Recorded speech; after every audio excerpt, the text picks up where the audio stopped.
ఓం నమో వెంకటేశాయ. ఈరోజు మనం చూడబోయే ప్రదేశం తిరుమలలోని శ్రీ జపాలి ఆంజనేయ స్వామి గుడి.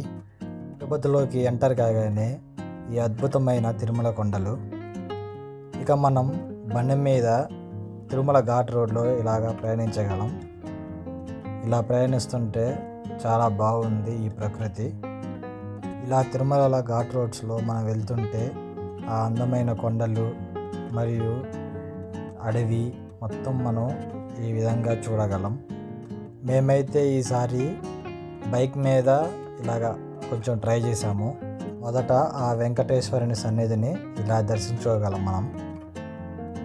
తరువాత నేరుగా శ్రీ జపాలి హనుమాన్ మందిరాన్ని ఇలాగ మనం చేరుకోగలం. ఈ మందిరం మొత్తం అడవి మధ్యలో ఎత్తైన కొండ మీద ఇలాగుంటుంది. దాదాపు 300 మెట్లు మనం ఎక్కి ఈ విధంగా పైకి చేరుకోగలం. చుట్టూ పచ్చటి దట్టమైన అడవి మధ్యలో ఈ మందిరం ఉంటుంది. అలాగే ఇక్కడ చెట్టుకి హనుమంతుడి ముఖం లాంటి గుర్తు ఇలాగ మనం చూడగలం. ఇక్కడ పరిసరాలు ఎంతో ఆహ్లాదకరంగా ఎంతో ప్రశాంతంగా ఉన్నాయి.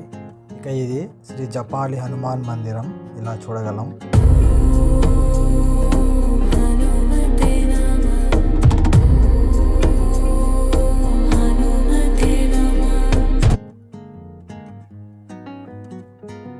సబ్స్క్రైబ్ చేసుకొని సపోర్ట్ ఇవ్వండి.